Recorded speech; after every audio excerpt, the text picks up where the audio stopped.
شكوا عندي خبيث بالأمعاء بيني وبين الله. كانت عندي جدتي رحمة الله عليها أم أبوي، كانت مرة خيرة من أهل الله. ليش يقول لكم يا ريت ترجع الفطرة الأولية، مال عجايز قبل، مال شياب قبل، يا ريت ترجع وتنزرع بهاي الشباب الحلوة حريمة. وشكوا عندي الخبيث في مستشفى الخاص مال النجف الأشرف، وأنا تقريبا فد 20 يوم لا ضايق أكل ولا أشرب ماي ولا شيء، وبالأخير قالوا هذا بعد خلص يعني لازم بطنه تنفتح ونشوف ولا هي لا أكل ولا أشرب. المهم فكانت جد المرحومة ببيتي ساعة تتوجه على كربلاء على الحسين، وساعة توجه على أمير المؤمنين، وساعة توجه على مسلم بن عقيل الكوفة، وبعدين تصيح عليك يا أم البنت.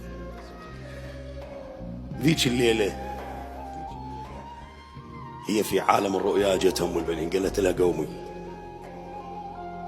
قالت لها انت منو؟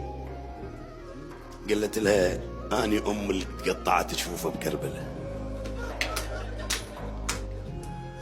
قومي.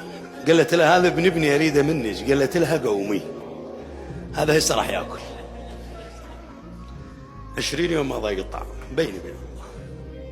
وهدات ام البنين هدات، شنو دين شنو فلوس شنو من الموت، وانا شنو تجوز اكثركم هاي هن الكبار مجربين، تطلع بسفر تطلع بمصيبه تطلع بطلابه، اقرا الفاتحه المن. هاي ليش؟ هنا سؤال، ليش باب حوائج وتعال يم البنين واخذي وتعال يم البنين وهاك، هاي ليش؟ لانها تقربت الى الله بخدمتها للمعصومين. اجى علي بن ابي طالب يريد يعقد عليها، قالها قولي اللهم إني رضيت أن أكون زوجة، قالت اللهم إني رضيت أن أكون خادمة